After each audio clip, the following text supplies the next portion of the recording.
All right, so we're on Yud Amud Aleph. We're on 10a.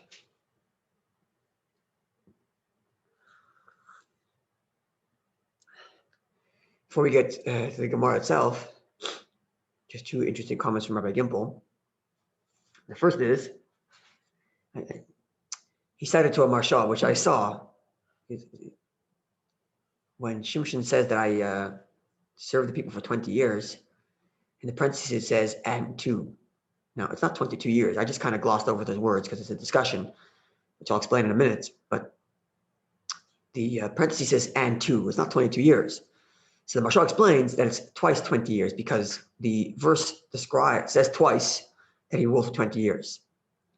It's twice mentioned, which could lead one to conclude that it was 40 years of leadership, which is what the Mashal kind of implies. And it's implied elsewhere also that it was 40 years. But this is a matter of discussion because it doesn't actually say 40 years, as Taisus points out elsewhere. It doesn't actually say 40 years. It just says 20 twice. 20 twice just could be repeating the same statement twice. Doesn't mean that it's actually 40. But there's a Yerushalmi and there's a Medrash. The bottom line is that the 40 indication is that even he lived and served for 20 years. But then after his life, the effects of his service was felt for another 20 years. After his death, his effect lasted for another 20 years. The bottom line is it's a discussion if it was actually 40 years or 20 years while he was living and then 20 years after his life. So I kind of left that open-ended. I didn't really get into that yesterday. Sorry? If it were that, you wouldn't be, okay, because the parentheses is N2. Yes, the parenthesis is and two. So I served you 20 years. And two. Two is the after his death. Right. So Marsha says that it just means times two, which means just 40. Right. Which would imply that he lived for 40, he served for 40 years while alive. But it's not all the sources don't necessarily corroborate that. Other sources say there was only 20 years when he was alive, but 20 years of effect after his death. Anyway, so because of the discussion about it, I just kind of just left it at 20 years because that's the simple reading of the verse is after 20 years. It just happens to say it twice. Right. Okay. That's just a side discussion. Yeah, it's not a discussion that Rabbi Gimple mentioned, so I figured I'll share and just wanted to, I was going to email Rabbi Gimple to tell him why I didn't get into it because of the different opinions. I'm just kind of sharing it with everybody. Okay, he'll hear this later. Exactly. That's what I figured. The second point to mention, which is a nice point, this I really like. So we were talking about the connection to the eyes and the fact that he served his people without asking them to carry his stick even once.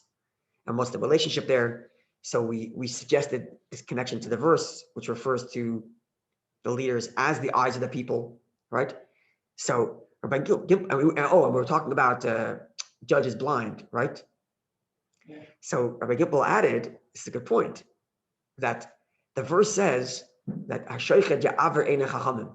means bribery blinds the eyes of the wise, meaning the judge who's supposed to see things clearly and with the eyes, supposed to be objective, but then they get blinded by bribery. That's right. So Shimshon is saying, I never took a favor from anybody. So I've never taken bribery, even the smallest kind, asking someone, can you please take my stick from here to here? And now I owe him. And if he comes to be judged, I'm blinded by the judgment. So my vision was always perfectly clear as a leader. And now I'm losing my eyes. So it kind of ties in. That's a very nice. You never asked someone to do him a favor. And now he would be owed to. Exactly. Never asked someone for a favor. Where did we learn this? We learned it in Gemara. We learned it, I believe, together. Maybe I learned it on my own. Different scholars who wouldn't take judgment, just because he wouldn't accept judgment after someone had did him a favor. Someone held the door open for him. Someone shoot away a bird. Didn't we learn about this? The Gemara went to different sages who had taken the smallest favors from other people, and as a result, I don't know if I learned it here or learned it with somebody else. No, I think I learned it in Tinus with somebody else. It's in Tinus, I believe. No, we actually learned Tinus, but a while ago. We learned Tinus quite a long time ago. But I learned Tinus with someone recently, so maybe it's in there. Yeah, I think it's in Tinus. So you're saying there's another sage? The Gemara goes through a list of different sages who would refuse to judge certain people after those people had done them the tiniest little favor. Oh, Like they recused themselves. They recuse themselves, exactly, they recuse themselves from the case for a tiniest little favor. Like, for example, one of them gave him money he owed him, but gave it to him early. But that alone is a favor enough. He recused himself from the case because he didn't want to be bribery. So I guess that's kind of what Shimshon's saying. This is a very nice point for Rabbi Gibel here. So it ties in mamish to what it really ties into everything we were saying yesterday. He's trying to say his merits outweigh his follies. Well, To Hashem, okay, right. Whereas, in other words, we're trying to understand what the connection was between him losing his eyes and his judgment, right? Because the verse says, I want reward for one of my eyes. But then the Gemara explains that it was connected to his judgment. So where's the relationship? So we were talking about the fact that judges are referred to as the eyes of the people. But then Rabbi Gimel adds this layer that his judgment was with clarity of eyes. He was never blinded in his judgment by favors from people taken. And if we're saying now, therefore, I would deserve the reward for having lost my eye. Perhaps that may be like. Or even more, yeah. He failed in his eyes because he lusted after a woman. But on the other hand, his eyes were pure in judgment. Right, in other words, like there are people that are, when it comes to their business, their work, they're very straightforward. Right. Let's say they're a politician, and when they do their job, they do it with the people very well. But in their private life, okay, I did this. Yeah, so there's that. But I was also thinking that along those lines, I was thinking also. I said as a private citizen, but as a public figure, I hope my. Yeah, so my oath. Yeah, right. So I was thinking about that. And there's two things we said that. First of all, is what was the first thing I was going to say? As a leader, he was impeccable. Right, as a leader, he was perfect, even though he may have failed personally in being attracted to these women. But being with this woman was actually what Hashem wanted, which, by the way, I can't remember where I read this. And it's another connection to the snake. That the snake bites at the heel. That's where the snake's bite is, right? As opposed to, let's say, a lion which attacks head on, or a bear which attacks head on. Right? The snake bites at the heel, which is kind of like Shimshon, whose attack on the Philistines came from like the inside, like subversion. By marrying one of them, being on the inside, that's how he's able to attack them, kind of like a snake, comparing to Yaakov's prophecy. So that's the first thing. So like his failure was also part of the plan, right? Because he was supposed to marry this woman, just that he did it for the wrong reason, right? And there was something else I was going to say in regard to that. The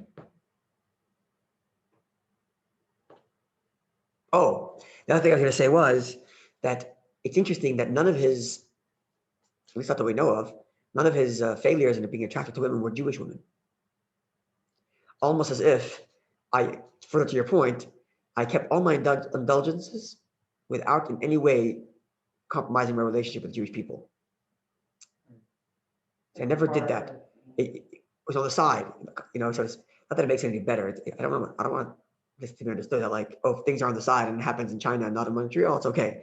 God forbid. That's not what I'm saying at all. Yeah. I'm just saying that Shimshon is saying, whatever you're going to, like to your point, whatever you're going to say about my failures personally with my eyes, as far as my leadership went, my eyes were impeccable.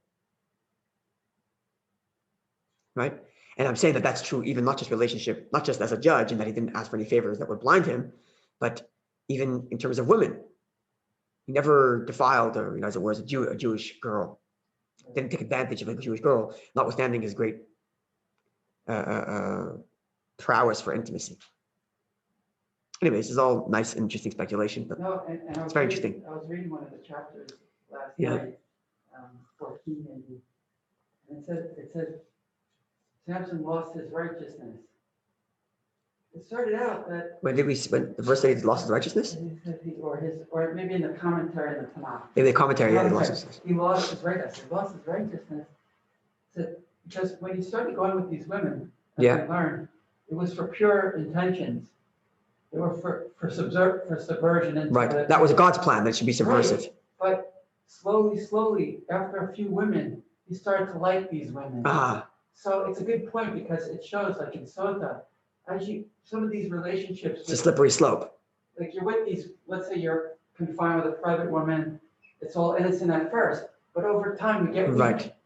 Right. You lose your guard. This Very is what interesting. happened with Samson. it starts off with the right intention. It was permitted by Hashem, like he said.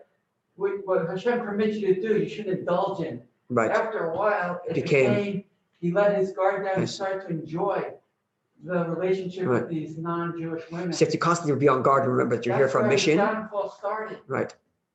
Just like Sotah, when but what does the verse say? The verse says, right, he wanted that girl. You have to look at the verses to see if you have to look at the wording of the verse to see if it indeed starts out where he's doing it for altruistic purposes and only later does it for indulgence.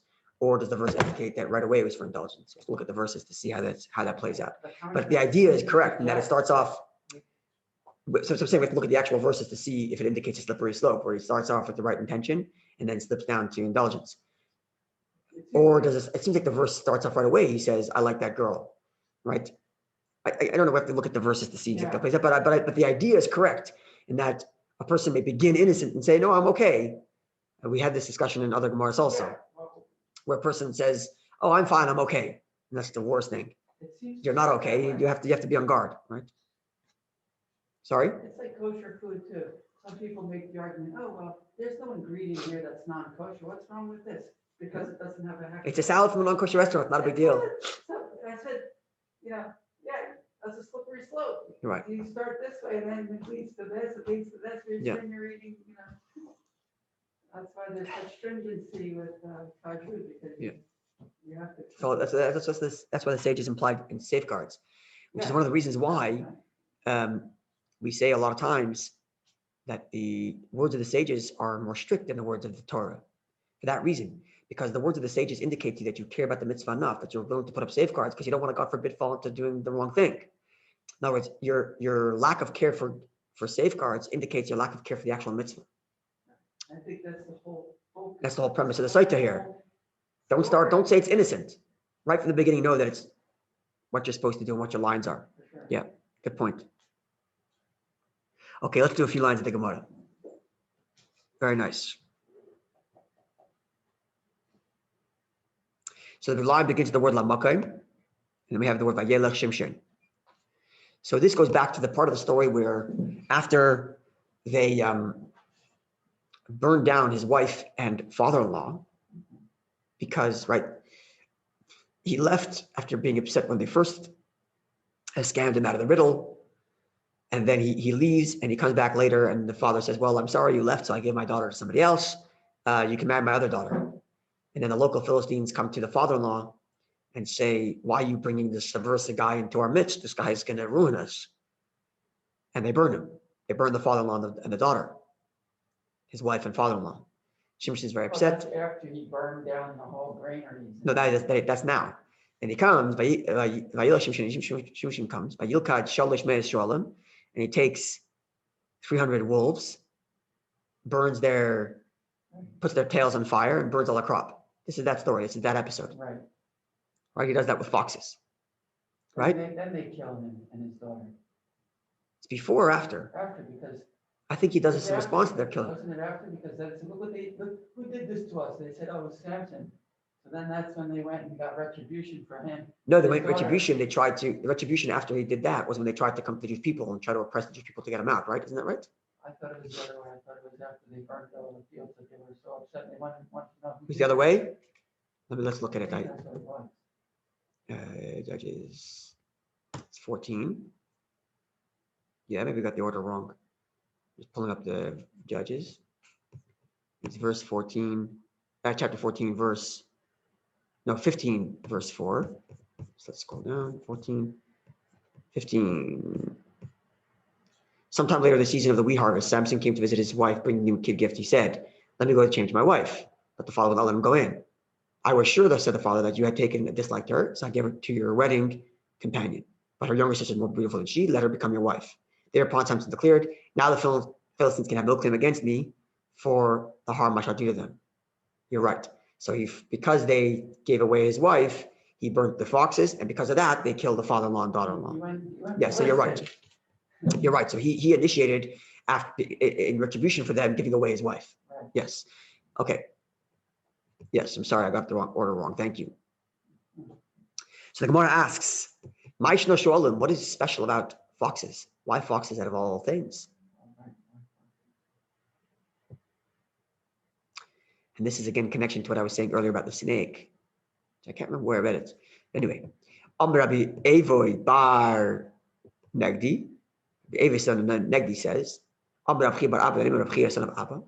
Amar Shimshon. Shimshon said, Yave Misha Chayzel HaChayrav.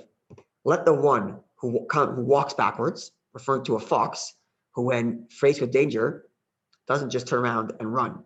The fox slowly retreats backwards, keeping eye contact with the enemy, with the intruder, to make sure it's not being attacked. And then when it's safe distance, then it turns to run. Right? If you've ever watched if you ever watched National Geographic, you know what I'm talking about. You see wolves being surrounded, and they start slowly walking backwards, as opposed to just turning heel and running.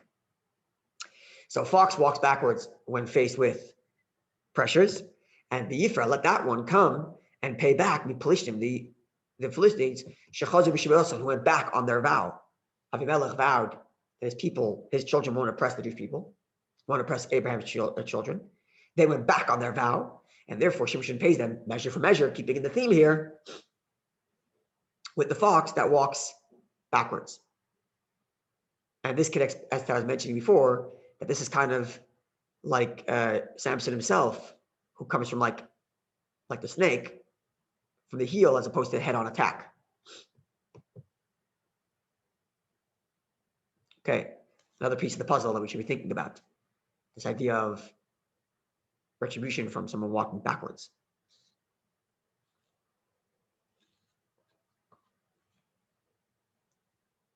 Yeah.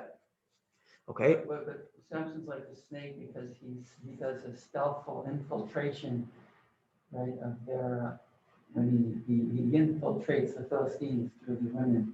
Yeah, he does subversion. It's also like a backwards attack, subversive attack, as opposed to head-on attack, like a snake, like the fox retreating. But why the difference is because the Philistines were like snakes? No. So he used the foxes because the fox walks backwards, and they went back in their vow. Now I'm adding another element here, which is the snake element. But the difference is that the snake does backwards in attack, whereas the fox retreats in trying to get out of something. Trying to get out of a situation, the fox backs up, and they too try to get out of their vow, and they backtrack from their vow. Right? Anyway, there's more to be thought of over here. Yeah. Okay, one more piece of the puzzle. Tanya, we learned in the Mishnah H text. Amar Rav Shimon the Chassid said, "Bank safe of Shel Shimshon, between the shoulders, or the length of broad shoulders, is Shishim Amma, 60 Ammas. That's how broad his shoulders were. 60 Ammas, that's what, 60 meters or something like that, or maybe more. It's very broad shoulders. Does this mean literally, figuratively, metaphorically? I'll leave that to you to decide. But even if it is physically, literally, there's definitely got to be some meaning to what this means, that his shoulders are 60 cubits. What's the significance of the number 60? Why his shoulders 60? Obviously represents this idea that he's carrying, he's able to handle a lot of pressure, as it were. I guess that's like the metaphor of having broad shoulders, but specifically 60. What exactly, how, and why, and all this, but another piece of the puzzle. Okay, so what's the proof that he was 60 amos wide? Shinema, because the verse reads, what was 60 amos? His shoulders, 60 amos wide. Right, it's obviously indicating that he has very great capacity to handle things. Right, even if it means literally, certainly the metaphor is that he was able to handle a lot. I don't know if it means literally he had 60 amos wide. That'd make it very difficult for him to walk around. Giant. It's huge. 60 amos wide. It's massive. Anyway, what's the proof that it was 60 amos wide? Remember, the verse reads, "Vayishkav Shimshon at Chatzia Laila." Shimshon slept till midnight. This is when he first went to the harlot, and the people of the local town said, "Let's stand at the gate and wait for him to come out, and we'll attack him." But he got up at midnight early. He got up at midnight. And he grabbed the gates of the city, at the two doorposts. And he removed them with with the whole thing. And he put them over his shoulders. So his shoulders were wide enough to be able to hold the entirety of the gates of a city. Okay, specifically the city of Gaza. The community, and we have it by tradition, the gates of Azar are no less than, Pchuses no less than, Shishim Amas 60 Amas wide. So if the gates of Azar are 60 Amas wide, and he's able to put them on his shoulders, then his shoulders must have been 60 Amas wide. End of statement from this Mishnaic aged text. Interesting, right? So maybe there's some sort of connection going on here in that, right, the gates implies like protection, and the fact that he's able to carry the gates on his shoulders is a kind of way of saying that on his shoulders he's able to handle the protection of what gates would do, right? Maybe that's what's happening here. But why 60? Why 60? There are measurements of 60. Like, for example, in halacha, you have this idea of bittul b'shishim, where something is nullified by 60. In other words, when something is 60 times more than something else, the other thing is nullified, right? A little bit of milk and 1/60th, right? Things are nullified by 1/60th in halacha, which maybe that's what it means. In other words, his protective power was so much that which he's protecting against is completely nullified. Maybe that's what the 60 indicates. Meaning you could have protective measures, but the other enemy is not nullified. You have to fight. You have to constantly battle the other enemy. Like, for example, King David. He protected Jewish people against the Philistines, but it was bloody. Right? Whereas Samson is protecting them like it's nothing, nullified, like by 60. Maybe that's what the indication is in calling his shoulders 60 Amos wide. Sometimes the strength of a regular human. Right, 60, no, yeah. But like, and specifically at his shoulders, in other words, he's able to carry the weight of that. And specifically related to carrying the gates of the city.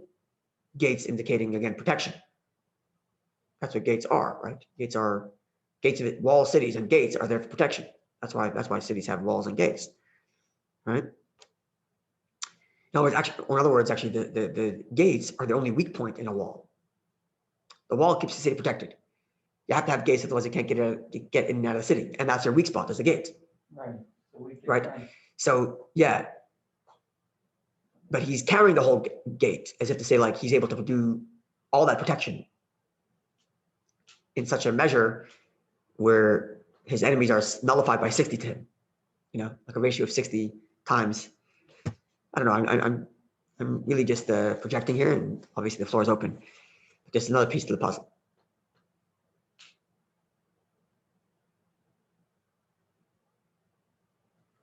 Okay, one more piece of the puzzle, because this is really interesting. This is quite wild, this piece. Okay, so it says, it says that when he lost his strength, they took his eyes out. They cut his hair, took his eyes out, tied him up, took him down to Aza. And he was toichen, that's the word. He was toichen in, he was toichen in the jailhouse, which means literally he was grinding in the jailhouse. Now, what the verse means in the literal sense, let's look at the verse 60. Grinding, like a mill, grinding. Oh, grinding. Let's look at the actual, let's see, I want to see how they translate it here in Sepharia. Where is that? Here. Yeah, so he became a mill slave. Yeah, Toichin. They keep it quite literal. Okay, so he became a mill slave, he's grinding things. All right. Amar Rabbi says, metaphorically, not metaphorically, but in a hint, the word tchina that he's grinding, he literally could be grinding, like grinding in a mill. But it also has implication of lashon avera. It also has the implication of sexual promiscuity. Where do we see that? Because v'cheinu omer, it says elsewhere in the book of Job 31:10, where it says, where Eve is kind of like bemoaning the fact and saying, Titchan la'acher ishti, let somebody else grind with my wife and let somebody else kneel over her, as if to say, I'm going to be gone and my life is horrible and someone else is going to be with my wife, and uses the expression of grinding like a mill. So that same word is used to describe what Shimshon is doing in the jail. So what was he doing? What kind of promiscuity was he doing in jail? So explains Rabbi Yochanan. Malamed, this teaches us,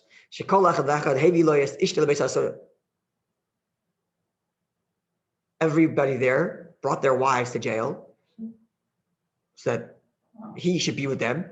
Why? They all wanted their wife to be pregnant from him, hoping to get his strength and their children. Right. So was he actually giving in? Or was it just they were bringing, but he wasn't giving in? Doesn't say. Doesn't say if he gave in or not. But this is what it is. Interestingly, by the way, The blessing of, the blessing of flowing seed. That's correct. was that removed as well when he lost his strength? Oh, I don't know. Was that preserved? I don't know. I don't know. It seems like it was preserved. I don't know. So I don't know. I don't even know if he gave in. The verse seems to imply that he was actually doing this activity called toichen. So maybe he was with these women. But on the other hand, Rabbi Yochanan's comment doesn't say that he was with them, but maybe he was. He's the one that had his strength in his hair? Yes. Okay, yeah. He was a Nazir? Yeah. So it's interesting to note also that the one who's speaking here is Rabbi Yochanan. And Rabbi Yochanan was known to be very good looking. And he actually, he had his eyebrows covering down his eyes so he wouldn't see the world around him. But he was very, very good looking. There's a story in the Gemara where he lifts up his eyebrows to look at his nephew because his nephew said something very witty. In other words, his eyes were down. Oh, so he wouldn't look at women? Yes, even though he was very beautiful. So what would he do? He would sit outside the mikveh, and when women would come out of the mikveh before they were with their husbands, they would see him. And the idea was that it would have an effect. It would have an effect. You wouldn't see them because you had the eyebrows. They would see him, and it would have an effect that their children would have. It would have an effect on the child that was conceived, both the good looks and his spiritual energy as well. So it's interesting that Rabbi Yochanan, who put himself in a position to have a positive effect on Jewish women's conception, is commenting on Shimshon, whose the Philistine are trying to have his conception. It's interesting to note that. It's interesting that Rabbi Yochanan is the one saying this. Maybe it's like the countermeasure.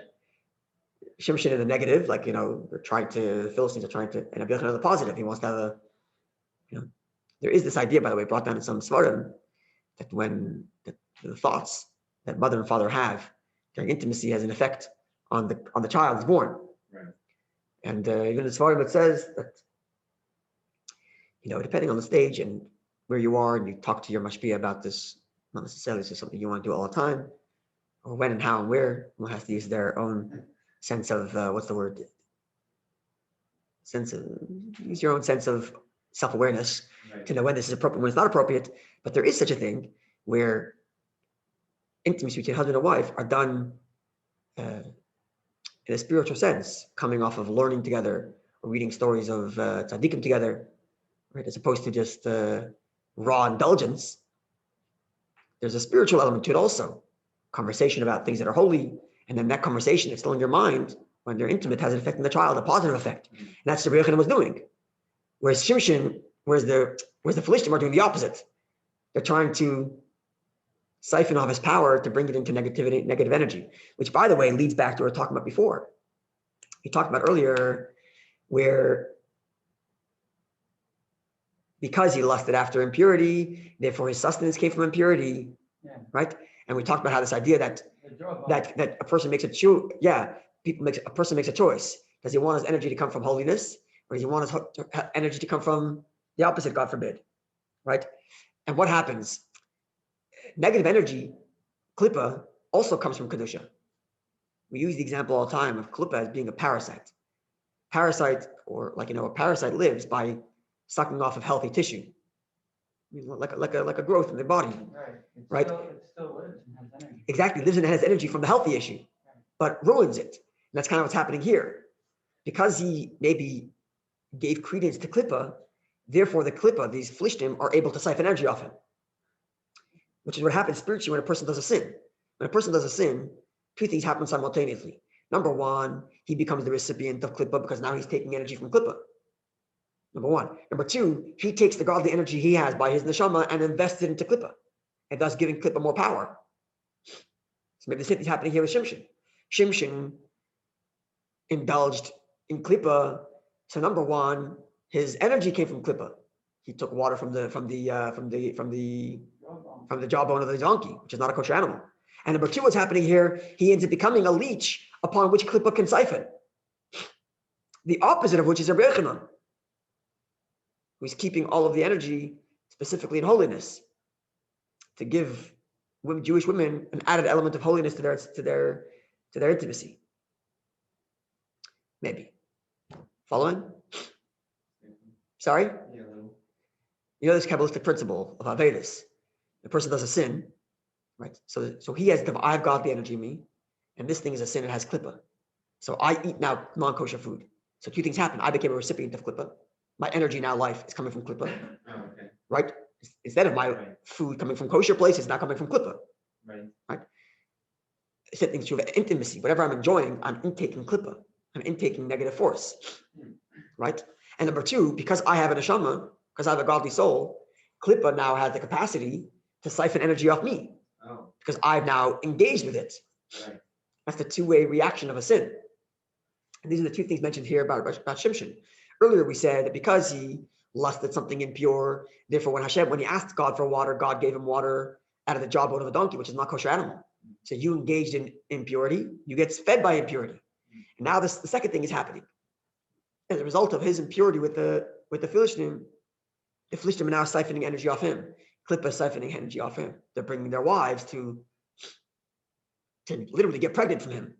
They're trying to siphon off his energy. So it's going both ways, right? He's siphoning off impure energy, and then he became something upon which the negative energy can leech to try to get power off. Following? And the antidote is Rabbi Yochanan, as it were. Rabbi Yochanan, whose motives were pure, his eyes covered, didn't see the women, purely to be able to give of his spiritual energy into other women so that they can elevate their conception. That their conception have an added element, their intimacy have an added element of energy, of spirituality. How are the women benefiting again from?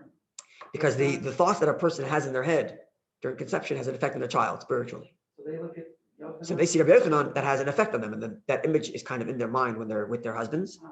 Not that they're thinking about him rather than their husbands, but somewhere in their mind that's there and has a positive influence on the child who's born.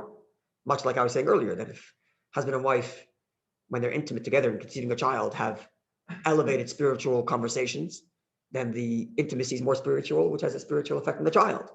As opposed to if the conversation they're having is purely about lust, then that's the kind of child they're going to produce also. Right? So Rabbi Yochanan is trying to elevate, give an added spiritual oomph to their intimacy. Kind of the antidote to what Shimshon would happen with Shimshon. So can you elaborate on that klipa thing that topic you're saying? Specifically? Yeah, like specifically, so you're saying, so there's klipa, let's say, take the example of non-kosher food. Yeah. And then, so the first thing that's wrong is that you're taking in non-kosher, then your energy, since our energy comes, or from Hashem. Yeah. But Hashem. The energy I'm getting from Hashem is now coming through klipa. Yeah, so exactly. So it's through klipa. But then you're saying it's a double-edged sword because now you're... Yes, because klipa now has me to thank for them being around. Oh. Because I gave in to them. Okay. So klipa's claim to life is, hey, look, I got this guy to sin. Right. So they become leeching off my energy also. Mm-hmm. Which is why at the end, sinful life never endures. Mm-hmm. Just like a parasite siphons off positive energy and then ends up killing its own host. Oh. Right? People die from parasites, right? Because you siphon off all the healthy tissue to the point there's nothing left. Right. Exactly. So klipa does the same thing. Sinful life can never last. At least not long term. The beginning could be a lot. Wow, look, there's so much energy here. Let's have a good time. Yeah. But it doesn't last till the end because you end up killing your own host by siphoning off all the energy. But the parasite will just go to another host.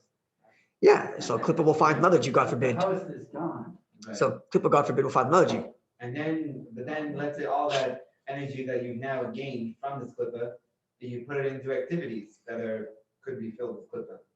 Yeah, it keeps it going. The cycle keeps it going. So that's what it says. A mitzvah leads to another mitzvah. that's correct. Exactly.